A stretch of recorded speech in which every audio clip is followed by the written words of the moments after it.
Welcome to the Up-Level Martial Arts Community Podcast. My name is Jason Guyton. Thank you for listening. A few weeks ago, we got to have an overview of the CIT program, the Certified Instructor Training program from Mr. Dennis Tager. And in this episode, we're going to meet a family of CIT students, the Rearick family. Without further delay, here's the call with the Rearick family. Hello, Rearick family. How are you today? We're good, Mr. Guyton. How are you, sir? Fantastic. Thank you all for joining me. Absolutely. So basically, I want to talk about the CIT program. I know that you guys are participating as a family. I want to find out what your experience has been like, and of course, what you hope to get from the CIT program, as well as what you bring to the table to make it a better program for the up-level community. Sounds good. Okay. Well, first off, what made you decide as a family to do the CIT program? It was kind of a process to get there. I think Mr. Rearick was probably interested first, just seeing the example of some of the blue coats, as we affectionately call them in our household. When we first started, he was very interested in like what that was and why they were doing what they were doing. And then when we did the tournament last November, I think it was, it was really a turning point for Ms. Corlin.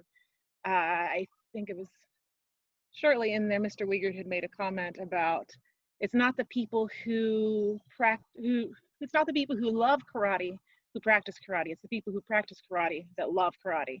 And that's very much what it was for her. So that was very much a turning point. And then she decided she was really interested in it as well.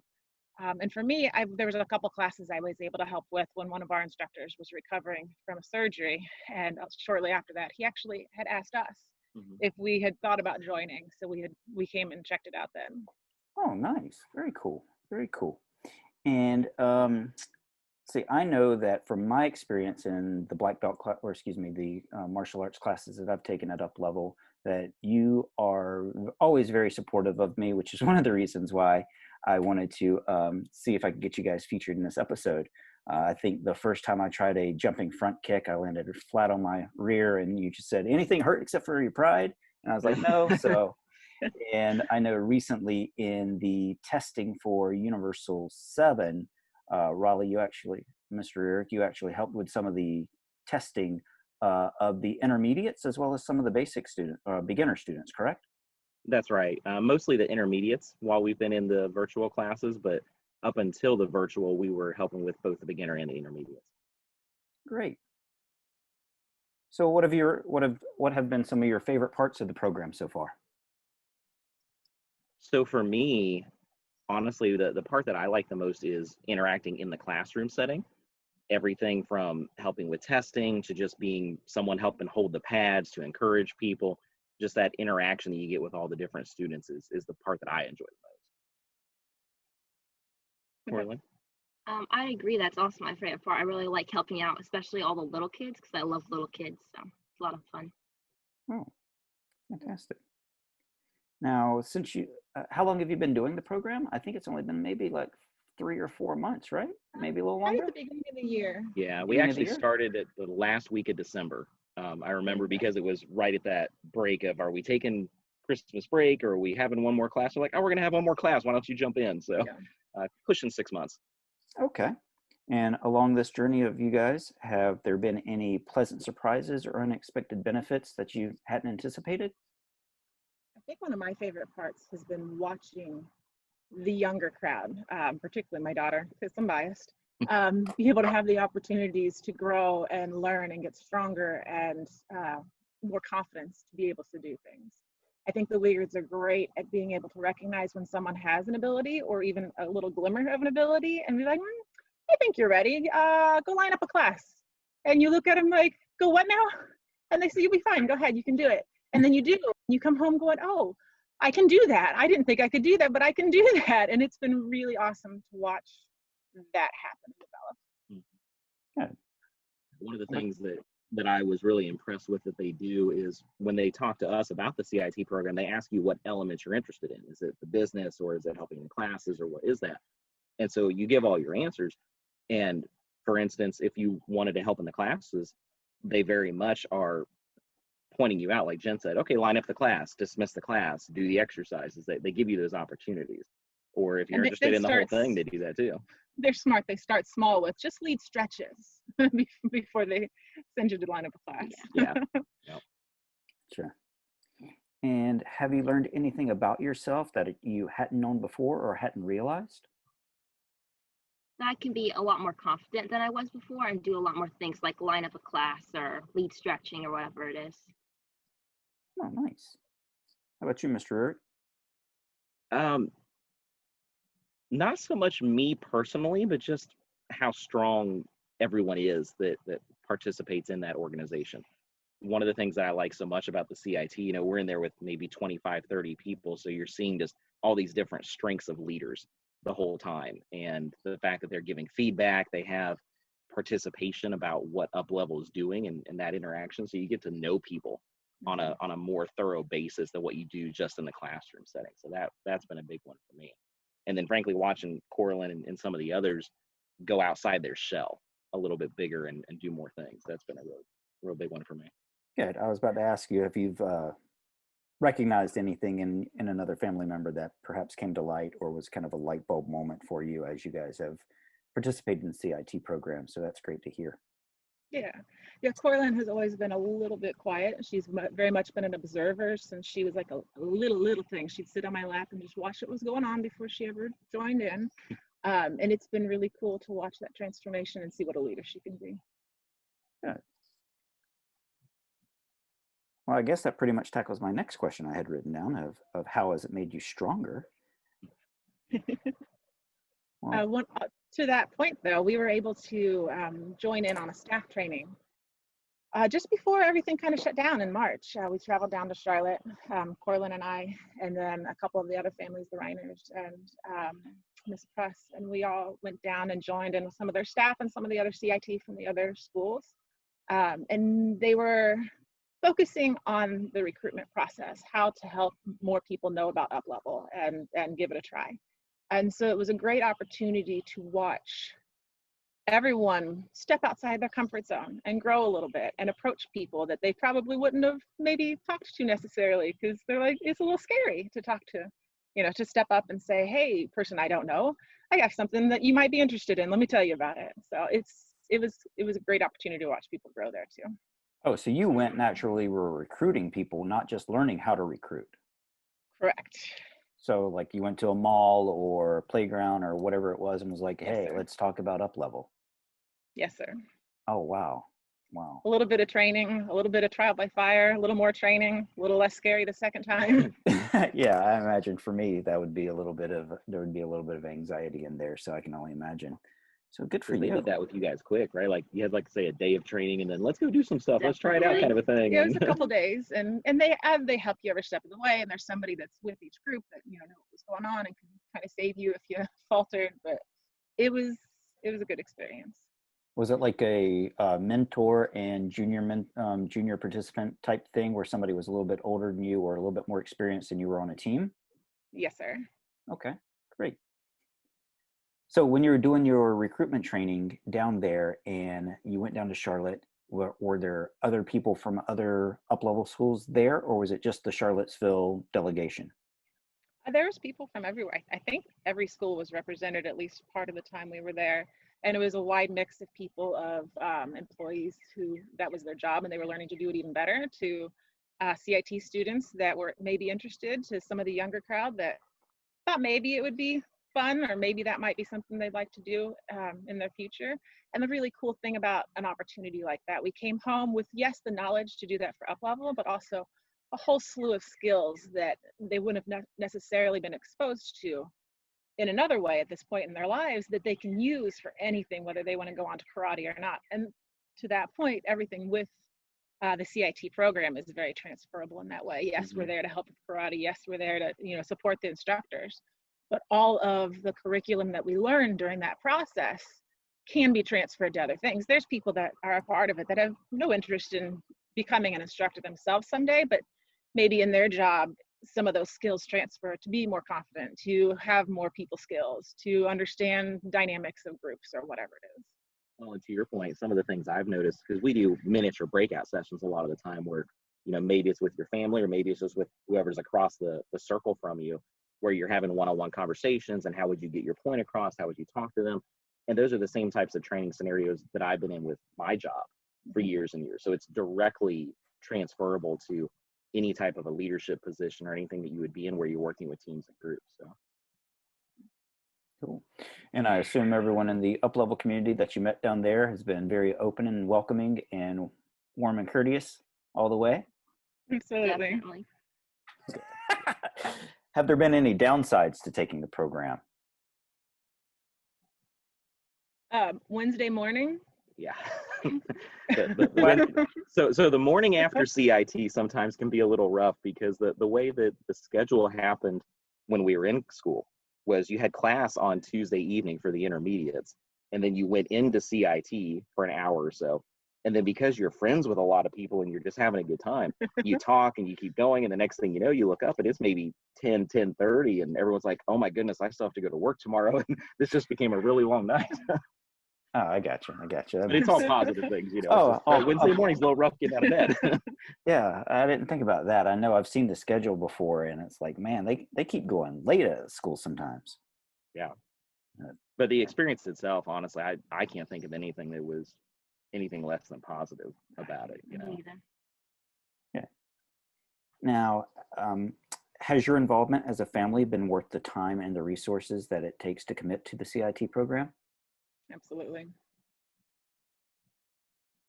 I think we get a lot out of it, honestly, especially since we had the interest of participating more and doing more.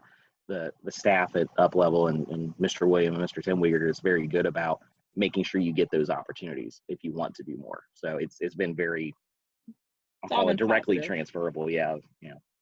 So. Yeah.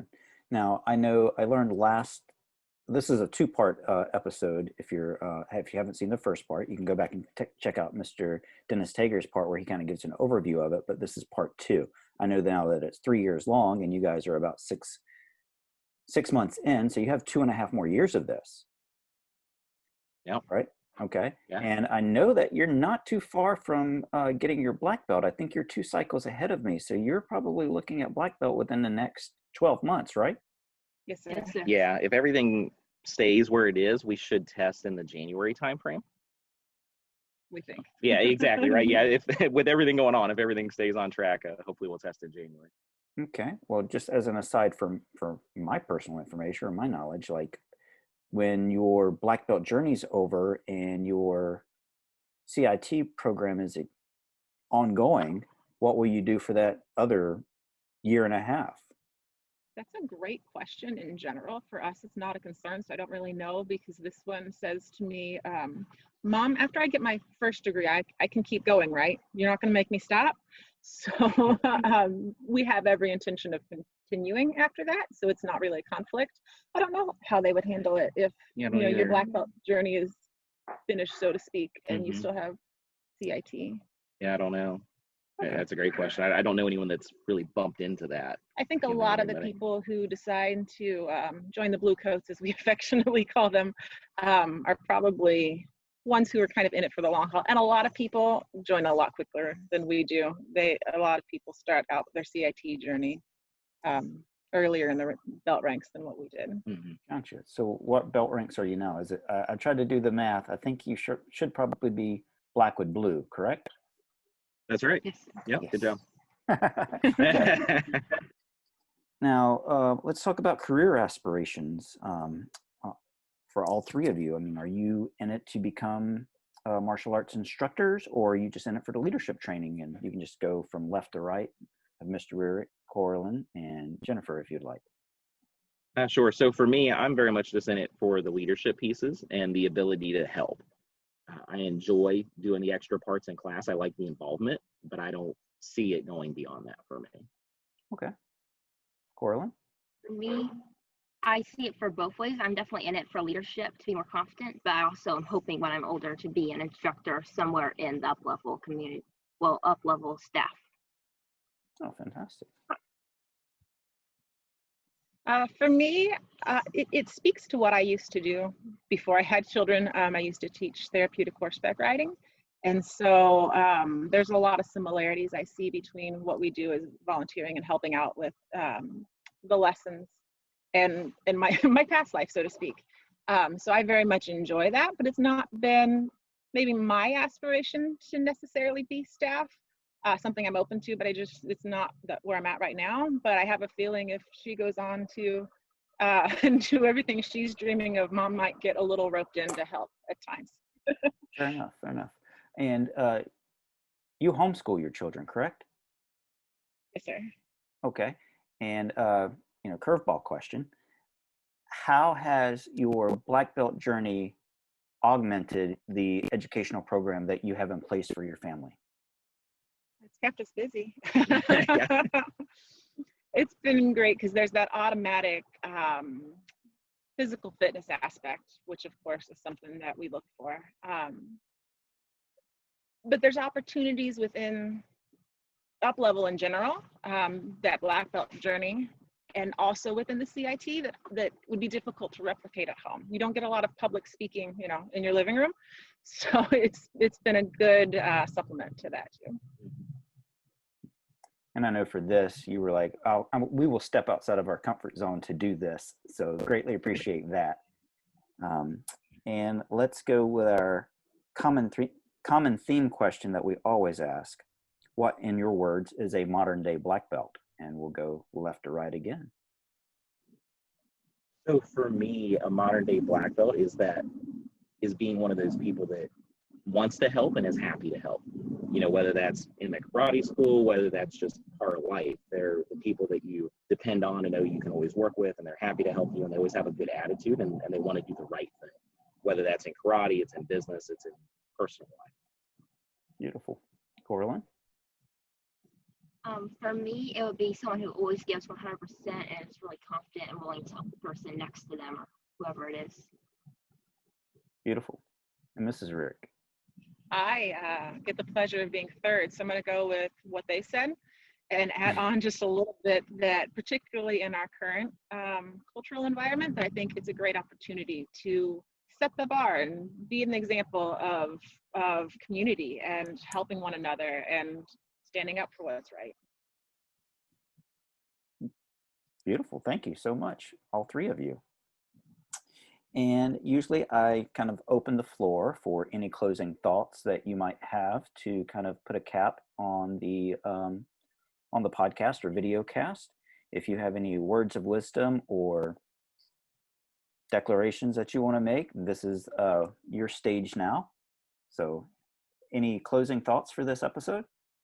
I guess just if you were like us and you watched those people in blue thinking, wow, I wonder what they do and how do you get to do what they do? Maybe don't stay quiet as long as we did and ask somebody, either ask your instructor or ask, that person that you look up to that is playing that role at your school, and they can help you check it out. Maybe it's something that you might be interested in too. Fantastic. Anyone else? Yeah, I would just add on to that. I think, part of the reason why we've enjoyed Up Level so much and why we wanted to get into the CIT program is because we did have such a great experience with some of the CIT early on, with a couple of them in particular. And like Jen said, just, don't be afraid to interact with them, ask them questions, ask them about getting involved, whatever it is, because doing it ourselves, I can tell you, they're just happy to help and they want to be there. They want to, be of use to the other students. So definitely reach out to them and ask how you can do more. You never know where this journey is going to take you. We were supposed to just put my youngest in karate because he wanted to be a ninja. Yeah. And we ended up joining as a family because, of course, as we all know, Up Level definitely has that family environment. And by the time they got to me, I was kind of a free bonus to begin with because we'd already paid the family membership and I had to drive them there. So why not? We had no idea how much a part of our family Up Level would become. Beautiful. Beautiful. Well, thank you guys so much for joining me and talking about not only your black belt journey, but your CIT journey. And look forward to seeing you guys in class and seeing you guys get your black belt soon. And I hope you're there for me as CIT students to cheer me on when I do. Absolutely. Every time. I do have one question for you. Certainly. When does your blue coat come? That's a good one. It's a good one. I don't know. I don't know what my level of full commitment is to it beyond the black belt journey. I have given it some thought. I will say that's no secret that I have given it some thoughts. I've actually talked with Mr. William Wiegert about it. But right now, frankly, with COVID, which is, we're getting away from, and summer camps are getting ready to start up, and life's starting to get a little bit more back to normal. Maybe it'll free up some time, but I still have a side business. I have a small business DJing weddings that takes about 500 hours a year. We're trying to drain the tub on that a little bit. And of course, the podcast keeps me busy recording and doing some editing over the weekend and getting it. So I don't know if I have time. And frankly, I don't know if I have the full commitment level. I'm committed to the black belt, but I'm going to have to see how the next year and a half for me plays out, because I am officially halfway now. That's exciting, though. Absolutely. Well, thank you. This contribution that you are doing with the podcast. It's been great to get to know some of the other staff and some of the other aspects to up level that you don't necessarily see when you go to lessons. And especially the timing, I think, has been so important too, because with everything going on, it's another way to feel connected. Because as great as the instructors have been doing about all the virtual classes and everything else, it's just not the same as being there in person. So for me, this has been a nice extra piece. So. Oh, well, thank you. That means a lot. It really does. And that's one of the visions I had behind it, was to not just necessarily do the karate aspect, but do some of the more of the leadership and, self-improvement things behind it. And, I've always enjoyed podcasts, listening to them. So putting one together, it was a neat puzzle to figure out. And then now, Mr. Sam Wiegert said at the beginning at one of the very first videos of 2020, he said he wants to get the community to be stronger and more united across the schools. And so this was kind of me using my life skills, my talents, to try to do my little part inside the up level movement. Okay. Cool. Well, thank you guys so much. Many thanks to the Rearick family for taking part in this call. If you would like to learn more about the CIT program, please speak with your instructors. Thank you for listening, and as always, up level and unleash. Kia! This is Sam Wiegert, founder of Up Level Martial Arts. Thank you so much for listening to our podcast. We hope you found it fun and educational. If you did and it added value to your life, please share this with a friend who you think might benefit, and please give us a 5-star review. Don't forget, work hard, become a black belt leader in your life, and we'll see you in class very soon or in one of our online communities.